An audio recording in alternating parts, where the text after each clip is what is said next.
L'avenir de demain, c'est aujourd'hui. Merci à vous de choisir Royal Télévision. Madame, Messieurs, ravi de vous savoir nombreux à suivre ce nouveau numéro de Destin en main, votre émission socio-politique auquel j'ai le réel plaisir de vous la présenter.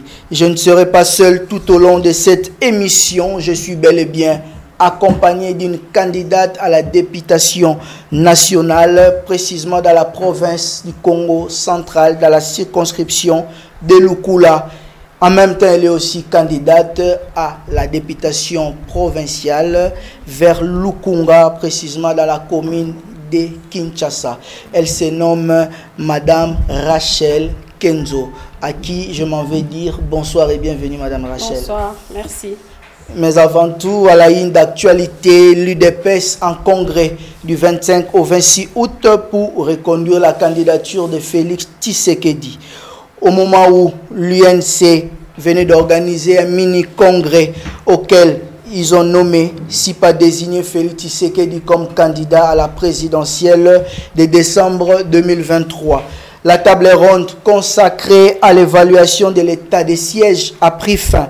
Le chef du gouvernement venait de rendre compte au chef de l'État, à qui revient le dernier réglage sur le maintien, la requalification ou la levée de la dite mesure. Le gouverneur de la ville-province de Kinshasa, Jean-Tini Ngobila, vient de baptiser l'avenue des Huileries comme étant une avenue Étienne Tshisekedi.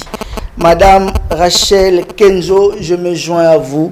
Comment avez-vous accueilli ce nouveau baptême du gouverneur de la ville-province de Kinshasa, Jean-Tini Ngobila, auquel venait de changer le nom des avenues des Huileries en avenue Étienne Tshisekedi Wamulumba, même s'il faudrait ajouter autant?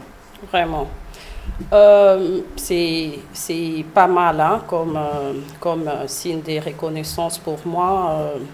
Parce que ces modèles, ces combattants de l'élite, le fait Étienne Tshisekedi, il mérite quand même plus pour tout ce qu'il a fait, tout ce qu'il a lutté pour la démocratie. Moi, je pense que c'est quand même bien ce que le gouverneur a fait. Un mini-congrès a été organisé dans l'Union, si pas dans l'INC, parti cher au vice-premier ministre, ministre chargé de l'économie, Vital Kamerhe, désignant M. Félix Antoine Tshisekedi comme étant leur candidat à l'élection présidentielle à venir. Comment avez-vous accueilli cette information? C'est un très bon choix pour moi d'abord, parce que vu tout ce que Félix a comme vision, moi je pense que la UNC a quand même fait un très bon choix. Et tout celui, pour moi, qui est vraiment animé ou qui a vraiment la lumière, n'a qu'à choisir le bon côté de l'histoire pour l'émergence de notre beau pays. À vous attendre, donc vous êtes en très bel et bien de soutenir la vision de Félix Antoine Tshisekedi aux prochaines élections. Qu'est-ce qui peut vous motiver de dire que Félix Tshisekedi sera reconduit pour un second mandat? Jusqu'à présent, là, je ne vois aucun opposant qui s'égale à lui. Hein, parce que s'il y en avait, il devait quand même se présenter pour prouver à la population que ce régime n'a pas bien exercé leur mandat. Mais moi, je pense que Félix a le deuxième mandat en main, pour moi. Pour vous, Félix Tshisekedi a son deuxième mandat en main, mais on ne chante pas la victoire avant la guerre. Ceci dit, madame, pouvez-vous nous dire qui vous a motivé, si pas comme étant un modèle en politique? En politique, c'est madame la gouverneure de la ville de Lualaba, c'est madame Fifi Masuka. Fifi, vraiment, oui, madame Fifi, c'est vraiment une brave femme, une femme qui est attentionnée à sa population. C'est vraiment une femme travailleuse, une femme qui accompagne la vision du chef de l'État. Pour moi, c'est vraiment un modèle parce qu'il a les soucis de l'émergence de sa province. En parlant de madame Fifi Masuka, et ça nous donne le privilège de vous poser cette question. Pouvez-vous nous établir la distinction entre, si pas la politique pour vous, c'est une carrière ou bien une lutte? la politique, c'est aussi, pour moi, c'est une lutte. Parce que nous devons lutter, hein, pour moi, nous devons lutter contre les antivaleurs, contre les racismes, contre l'impunité et tout ça là. Pour moi, c'est une lutte. Pour vous, la politique est une lutte et non une carrière. Pourquoi avez-vous choisi Félix Tshisekedi aujourd'hui? Non, mais c'est le président de la République a de visions, vraiment de visions, beaucoup de visions pour la RDC, pour son peuple. Il est vraiment un bon papa que moi, je voulais vraiment le soutenir, l'accompagner, vu tout ce qu'il a comme projet là. C'est ce qui m'a poussé à le choisir. N'est-ce pas contradictoire à ce qui accuse au jour d'aujourd'hui votre régime de tuer la démocratie, qui hier, jadis, était votre cheval de bataille? Comment tuer la démocratie tant que le président lui-même, c'est le défenseur de la démocratie? Quand un régime est taxé de démocrates, il ne peut pas y avoir des exilés politiques. Alors que oui, lors de votre régime actuel, il y a plusieurs personnes déjà qui ont quitté le pays sur base de pression.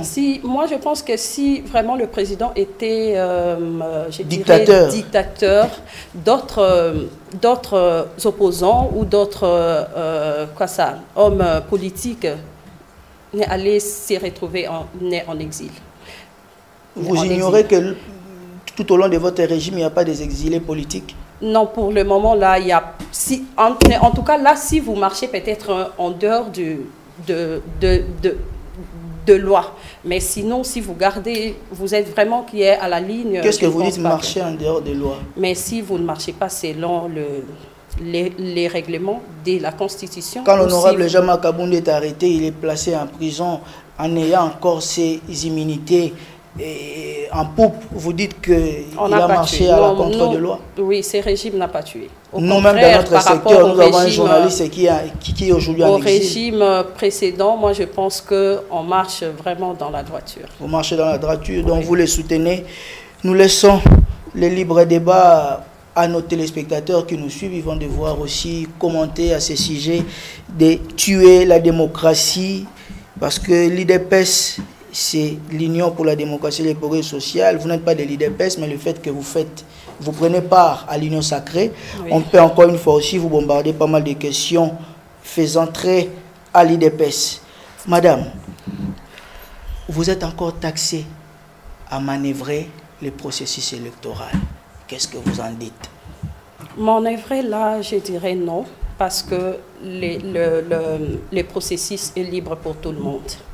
Les opposants qui ne veulent pas peut-être se présenter, moi je pense qu'ils ne veulent pas ils ne veulent pas le progrès de la nation ou du pays, je dirais. S'ils avaient vraiment ces soucis-là, ils devaient quand même se présenter pour montrer à la population comment ces régimes n'ont pas bien exercé les mandats. Mais moi, je pense que les élections auront bel et bien le 25 décembre. Non, c'est le 20 décembre. Le 20 décembre. Le 20 décembre 2023. Oui. Bon, vous restez optimiste pour les élections. Mais bon, nous ne nous voilons pas la face au cas où il n'y a pas d'organisation des élections. Mais il y en aura. Il y en aura parce que jusqu'à présent, il n'y a aucun processus qui peut bloquer les élections. Il y en aura. Il n'y a aucun processus alors que certaines, comme d'autres parties prenantes, mais ils devaient quand même se présenter. Mais pourquoi ils ne veulent pas? Ils ont été non, mais pourquoi ils ne veulent pas? Mais s'ils veulent, ils n'ont qu'à venir pour... Ils taxent les processus d'être biaisés, ils ne peuvent pas aller parce qu'il n'y a pas de transparence. Rien ne va bloquer. Rien ne va bloquer. Oui, vous êtes on pour va les aller élections. aux élections. Oui. Ou bien c'est parce que vous êtes candidate à la députation provinciale ou nationale? Non, pas du tout. Pas du tout. Nous rappelons ici, nous recevons Madame Rachel Kenzo, cadre du parti PAC, Patriote en Action. Elle est en même temps membre du regroupement politique RDT, Rassemblement des démocrates tshisekédistes, une structure qui est partie prenante à l'Union sacrée. Madame, qu'est-ce qui n'a pas marché tout au long de ce premier mandat du président de la République? Soyez-en sincères, s'il vous plaît. Le bilan du président est positif jusqu'à présent, parce que nous les voyons. Hein. Pour moi, tout a marché, hein, parce qu'il n'y avait pas la gratuité, mais on est maintenant dans la gratuité. Il n'y avait pas de prime des enseignants. Il y a plein d'autres trucs jusqu'à présent, président qui a réalisé pour la gratuité qui traîne encore les pas. Vous dites que c'est quand même visible. Non, mais c'est visible, on le voit. Oui, on le voit. Où en sommes-nous avec les projets des 145 territoires? Non, là, non. Mais moi, je parle de ceux qui sont déjà réalisés. De ceux qui sont réalisés. Donc, pour vous, oui. Les il y a d'autres projets qui sont aussi en cours, que d'ici là, ou si vous lui accordez le peuple congolais de deuxième mandat, je pense que... Nous sentons à vous beaucoup d'estime au chef de l'État. Qu'est-ce qui vous séduit autant comme ça, à parler tout le temps bien de lui, alors que nous vous posons une question contraire, comme quoi? Qu'est-ce qui n'a pas marché? Tout a marché pour moi. Le bilan est positif. Le bilan est positif. Oui. Les gens de Congo central vous suivent. Hein? Même du côté budget, oui, ils me suivent. Vos électeurs vous suivent. Hein? Oui. Et c'est même de la commune de Kinshasa aussi vous suivent. Plus haut que le bilan est positif. Et si maintenant vous demandez de les démontrer, vous allez répéter ce que vous avez cité tout à l'heure. Oui, tout ça. On avait même un budget qui était minime, mais le budget a passé quand même de X à Y. Je n'ai pas les chiffres précis. C'est toujours sur le compte du président Félix Tshisekedi. Oui, tout ça. Il a déboulonné même tous ces voleurs de politiciens. Tout ça, c'est aux intérêts du peuple. Merci, madame. Nous allons lire quelques dépêches en notre possession. À l'international, l'Union africaine prend note du déploiement de la force de la CEDEAO. Et de l'autre côté, la CEDEAO, de son côté aussi, rejette les plans du gouvernement de transition sur 3 ans au Niger, proposés par les militaires qui ont pris le pouvoir le 26 juillet dernier. Revenons à la République démocratique du Congo. Le président de la République, Félix Tshisekedi, a ouvert samedi dernier au Palais du Peuple le premier conclave du génie scientifique congolais qui va du 19 au 24 août.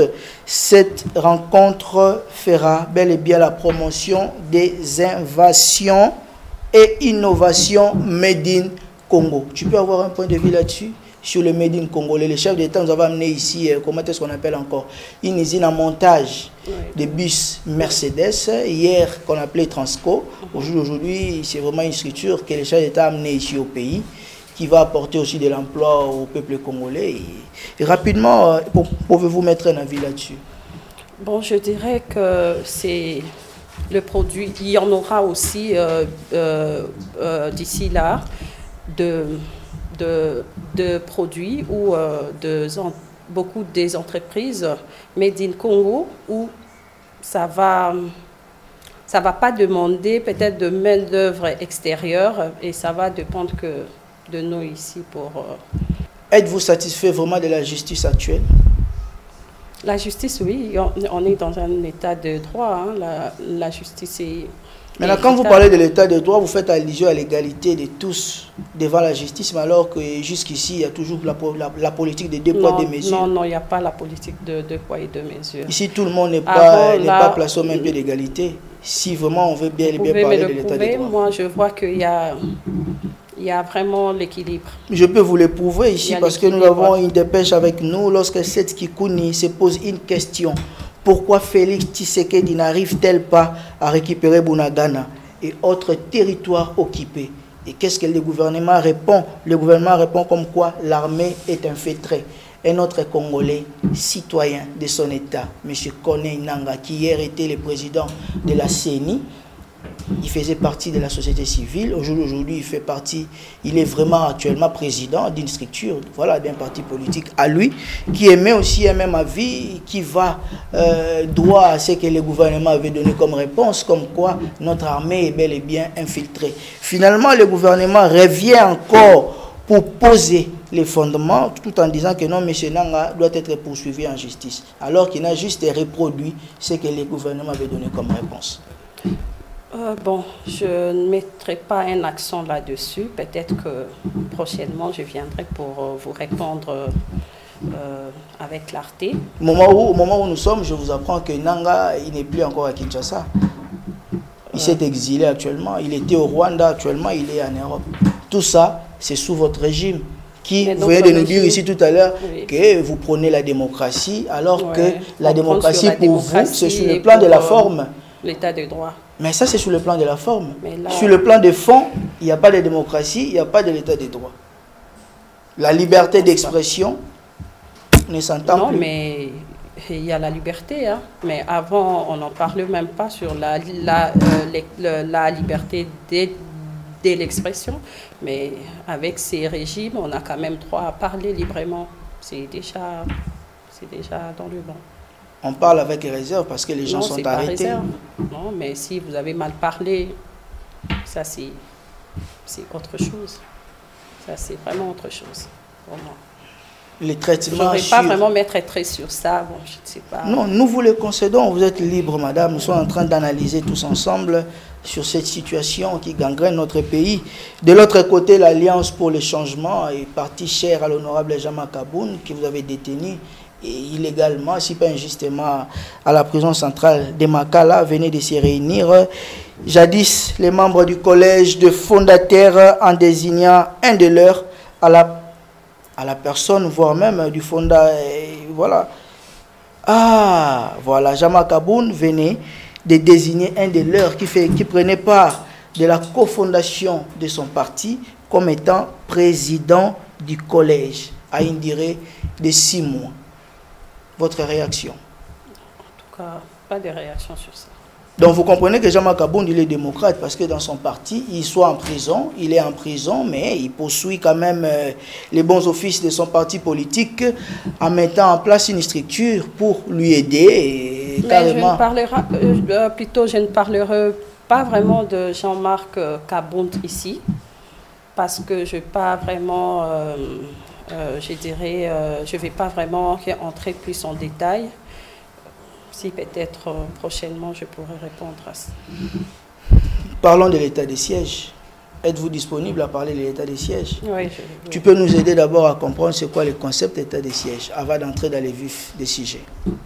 L'état des sièges, c'est un dispositif que le gouvernement congolais avait pris pour maintenir la paix et sécuriser la population de la partie orientale de notre pays. Est-ce qu'on peut organiser une élection apaisée, transparente, libre, en ayant une partie de la République en état de siège? Pour moi, je pense que ça sera levé, pour moi, je pense, parce que le président et quelques membres du gouvernement, le lundi, ils étaient sur la table ronde pour évaluer sur ça. Je pense que ça sera levé. Pour moi aussi, je suis pour que... Donc vous êtes contre le maintien, vous êtes contre la réqualification, mais vous êtes pour la levée de l'état des sièges. Parce que jusqu'à présent, il y a encore l'insécurité. Alors que l'état des sièges comprend plusieurs dispositions, notamment l'armée remplace la police pour la sécurité publique. Certaines libertés de l'état de droit sont fortement restreintes et voire même les médias aussi est contrôlé. Si aujourd'hui nous arrivons à lever l'état des sièges, n'est-ce pas, il ne peut pas y avoir déboisement de ce côté-là? Non, pour moi, il faudrait juste renforcer... les mesures. Oui, la mesure plus de sécurité, ou soit de remplacer, pour moi, de remplacer les autorités de l'armée là, de les remplacer par d'autres, peut-être que... Donc ça nous revenons à la case du départ avec des autorités politiques. Non. civile et politique, c'est ça, non? Parce que là, actuellement, c'est l'armée qui règne là-bas. Oui, c'est l'armée qui est là, mais si le président peut revoir sur ces dispositifs, ça sera bien. Ça sera bien. Donc là, maintenant, vous reparlez maintenant de la réqualification. Non, pas de la réqualification, de la levée. Oui, de la levée et de changer plutôt les animateurs. Plutôt renforcer la sécurité, je dirais je voulais dire la sécurité au coin de ces pays-là, au coin du parti de la RDC. Madame Rachel Kenzo, vous êtes femme. Il y a une information qui a défrayé la chronique à l'international, au niveau de l'Afghanistan, lorsque les talibans se décident d'interdire aux femmes de travailler. Comment avez-vous accueilli cette information? Un peu mal. Mal, je dirais pas un peu, mais c'est mal parce que la femme ne doit pas nécessairement se mettre au dernier rang. Non. La femme aussi a des potentialités, oui. de travailler, pourquoi pas aussi à l'armée, pourquoi pas aussi au gouvernement, pourquoi pas, parce que nous sommes capables.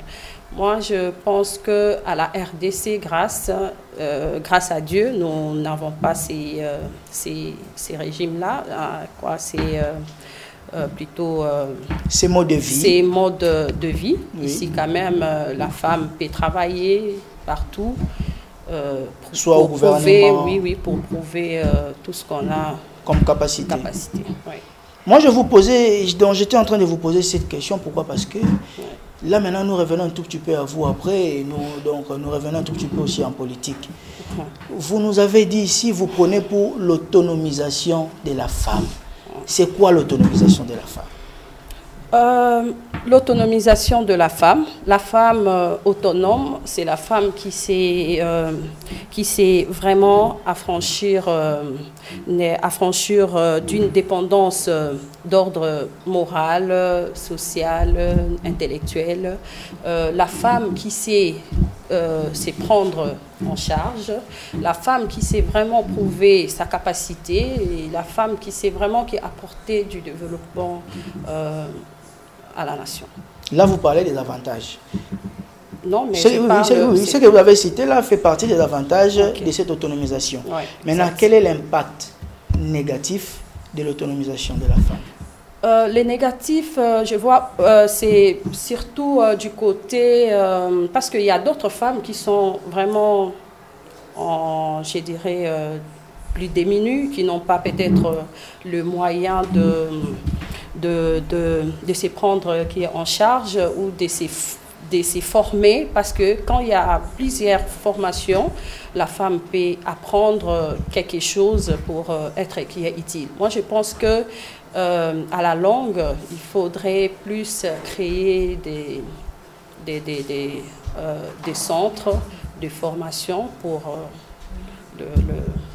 le femme un peu dominée. Et un autre désavantage que vous n'avez pas cité ici, il y a aussi de ces femmes-là qui souffrent. Pourquoi? Parce que leurs maris ne veulent pas les laisser librement mettre, si pas en musique, leur savoir-faire.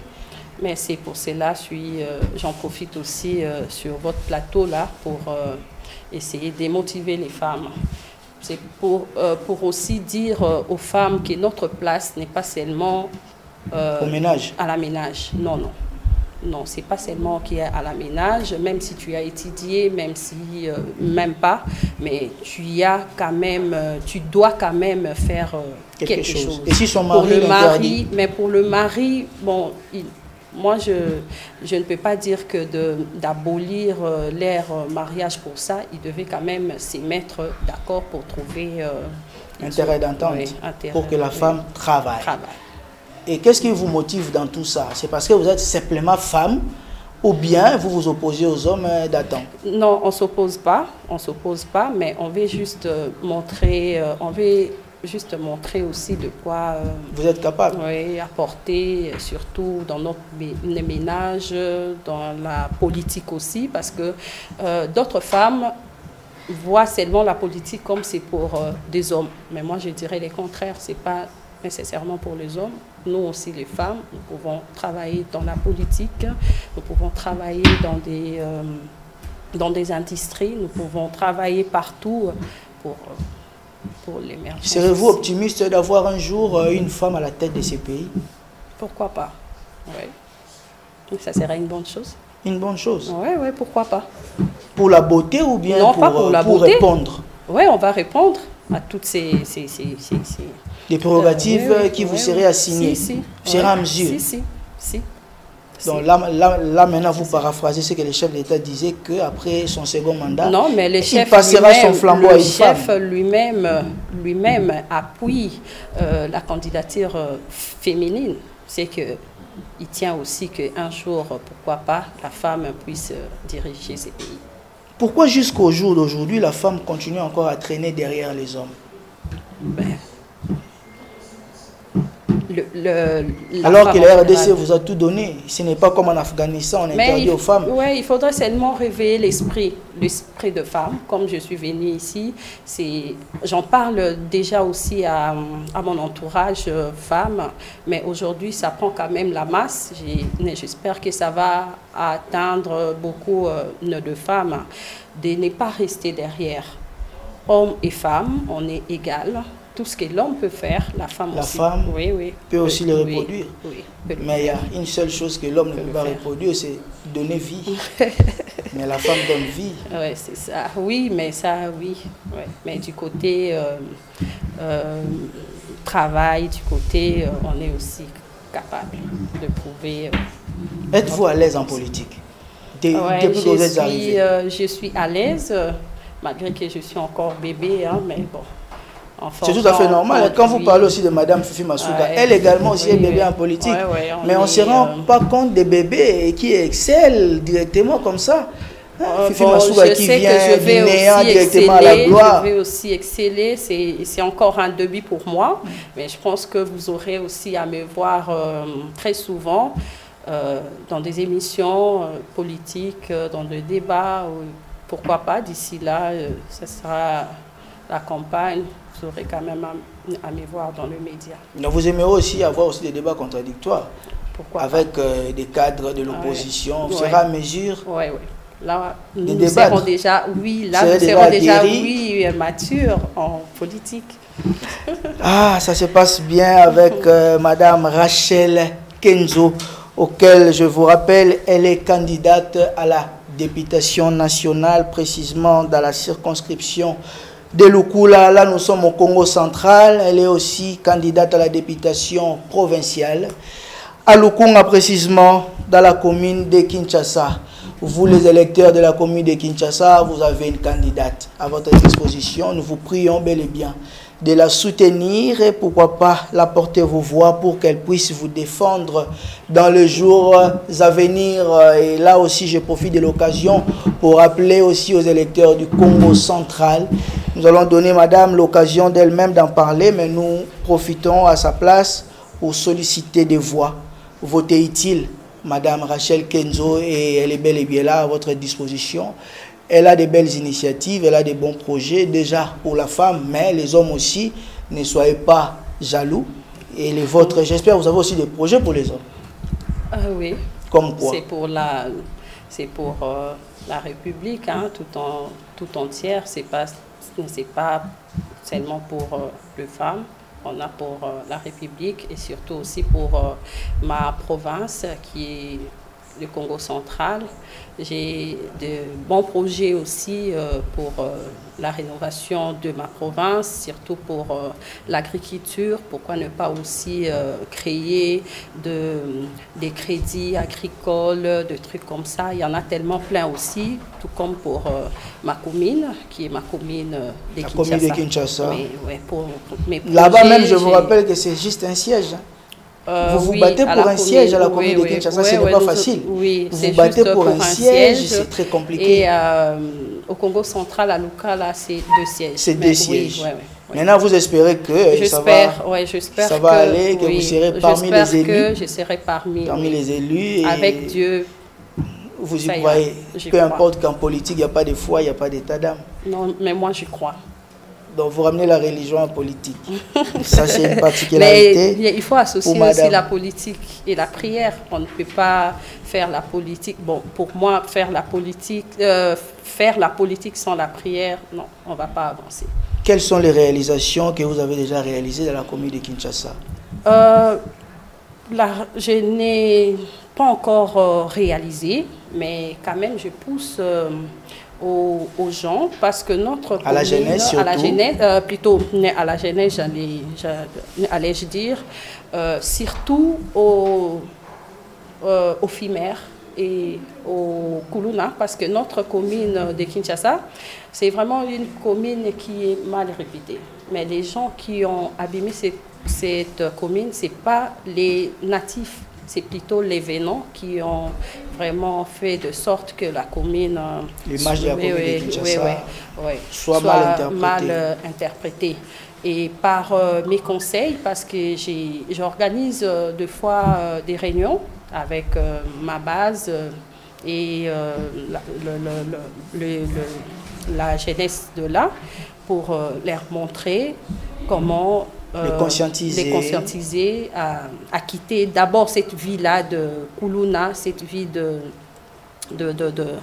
surtout pour le film, d'accoucher n'importe comment là, et de leur montrer qu'ils peuvent faire mieux. Ils peuvent faire mieux, et s'ils m'accordaient la chance, pourquoi ne pas créer aussi de centres pour encadrer. Lors de vos réunions à la jeunesse de la commune de Kinshasa sur les questions liées au Kuluna et autres, est-ce que vous leur avez déjà posé la question, qu'est-ce qui est à la base de leur motivation de s'aligner dans ce monde-là de Kuluna? Aujourd'hui, on a parlé des kidnappeurs qu'on venait d'arrêter incessamment par la police et traduits en justice. Aujourd'hui, ils sont même condamnés à la peine capitale. Hein? D'autres disent que non, c'est un manque de travail. Ouais. Moi, je pense il y a plein de chômage au Congo. Oui, c'est le manque du travail. C'est le manque du travail et aussi, on ne va pas vraiment taper dessus sur le manque du travail, parce que tout le monde n'est pas censé travailler. Travailler, mais de chercher quand même. De chercher, tu peux vendre. Ok. Moi, on va en ayant quelque chose. Il faut les enlever d'abord cette image-là qui Moussa les a que tu peux vendre, tu peux créer des petits commerces qui peuvent aussi... On crée en ayant quelque chose, pas en ayant rien. Là, c'est on peut commencer par un et puis monter. Au Congo, ici, on vit avec $1 par tête d'habitant. Vous imaginez, avec $1, qu'est-ce que vous pouvez créer comme emploi? Oui, mais il y a des réalités. Moi, je pense qu'on ne doit pas laisser toute la charge seulement au gouvernement. Non. C'est d'abord le peuple congolais ou la commune de Kinshasa doit être conscient. Nous devons être d'abord conscients, malgré qu'il n'y a pas d'emploi, mais on peut faire quelque chose et quitter ces mondes-là, ces mondes-là, des Kuluna, de tout ça là. Comme ça. Pourquoi seulement fallait faire la politique pour réaliser votre mission?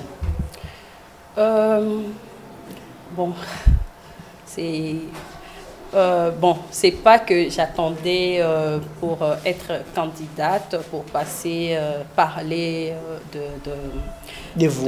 de moi, mais j'en parle déjà. J'en parle déjà aussi à mon, comme j'avais dit, à ta base. Oui, qui est à ma base plutôt. Oui. Ce n'est pas pour la politique que je suis passée ici, mais c'est pour parler surtout plus de la femme. Surtout de la femme, ouais. Comme vous l'avez si bien indiqué, votre cheval de bataille, c'est beaucoup plus l'autonomisation de la femme. Revenons un tout petit peu à cette question parce que nous arrivons lentement, sûrement vers la fin de notre entrevue. Madame, qu'est-ce qui peut amener ici vos électeurs du Congo central à voter pour vous alors que là-bas, vous n'avez que 2 sièges? Et prenez vraiment le temps de vous adresser à eux et n'hésitez pas aussi de nous démontrer en quoi peut être utile vos électeurs de la commune de Kinshasa à voter pour vous alors que vous allez en course pour un seul siège. Sentez-vous à l'aise, il faudrait même passer ces messages à la langue. Non, je suis à l'aise, mais j'aimerais parler plus en lingala pour que les gens aussi du Congo central puissent me comprendre. Vous saisir convenablement. Facilement. Oui. Na ba projet nyonso naza nango pour la province nanga, ezali Congo central, naza quand même na ba projet il y a bien pour la surtout pe agriculture, il y a circonscription nanga, il y a Lukula pour kuna eza plus agriculture ndezali un peu eza mingi yango nako luka ke kosala pourquoi pas créer un peu de crédits agricoles, pourquoi ne pas ramener des engins pour que l'agriculture n'a plus et que des liboso. Moi bah projet paysan nango ebele on a le coup là, mais je ne dois pas tout avouer à la télé. Hein. D'autres projets sont un peu secrets, ou quand je serai sur place, moins, même les grandes lignes, même les grandes lignes. Pas Kobimao, au Lobaki, au Salité. Oui, mais ils verront quand même mes actes, vos œuvres, vos réalisations. Oui, mes réalisations d'ici là. Tout comme aussi pour ma base de la commune de Kinshasa. Rapidement, terminons. Vous avez vécu la francophonie sans nous. Vous étiez quelque part. Comment avez-vous accueilli ces grands événements? Vraiment réussi. Trop top. Cette fois-ci, pas cette fois-ci, mais on a tapé fort. Ça entre encore dans votre actif? Oui, ça entre dans le souci ou dans le souci ou dans le... je dirais quoi? Dans votre jargon pour la campagne? La campagne, c'est ça. Que vous avez réussi? Non, oui, on a réussi. On a organiser mais ce n'est pas seulement aussi pour la campagne qu'on a fait. Non, mais c'est pour le bien aussi. Ça reste pérenne. De la population. L'histoire retiendra que Félix Tshisekedi avait organisé la francophonie. Les 9e G aussi, il faudrait préciser, de la francophonie. Mais qui était vraiment top. Qui était vraiment top. Ouais. Mais madame, conseillerez-vous un jour à votre enfant ou à vos enfants de faire la politique? Pourquoi pas? Si c'est leur vision, je vais leur soutenir. La politique, je ne peux pas empêcher un enfant qui a la vision, qui a des objectifs sur ça. S'il veut vraiment pour l'intérêt de la population, de sa patrie, je veux vraiment le pousser à le faire. Oui, le pousser. Oui. À l'accompagner. Oui, je veux les accompagner. Est-ce que c'est facile de faire la politique? Si tu veux, si tu as vraiment le souci pour l'intérêt, tu vas le faire. Au début, au début est difficile, mais quand tu es là, tu lides et tu avances. Ben, tu peux aussi aider des gens qui aimeraient aussi rejoindre la politique. Quelles sont les difficultés que vous avez rencontrées en mettant vos premiers pas en politique? Jusqu'à présent, pas de difficultés, mais je sais que tout est ça en ne rose. manque pas. Pour un début, oui, pour le moment, comme je vous ai dit que je suis encore bébé en politique. Ouais, je sais qu'à la longue, il y en aura, mais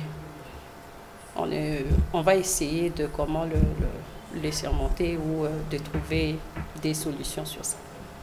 Madame Rachel Kenzo et Monsieur Sili, merci. Votre mot de la fin pour ce soir. Vraiment merci vraiment pour votre accueil. Vous m'avez reçu dans votre plateau. Je sais que ce n'est pas la dernière fois. J'aurai à passer souvent. Ça va se renouveler, il n'y a pas de problème. Je vais vraiment à se présenter souvent sur votre de temps à autre plateau. Vraiment, merci. Vous est accordé. Merci pour l'équipe technique. Malgré que j'étais un peu stressée, mais ça va. Vous m'avez encouragé, oui, poussé quand même.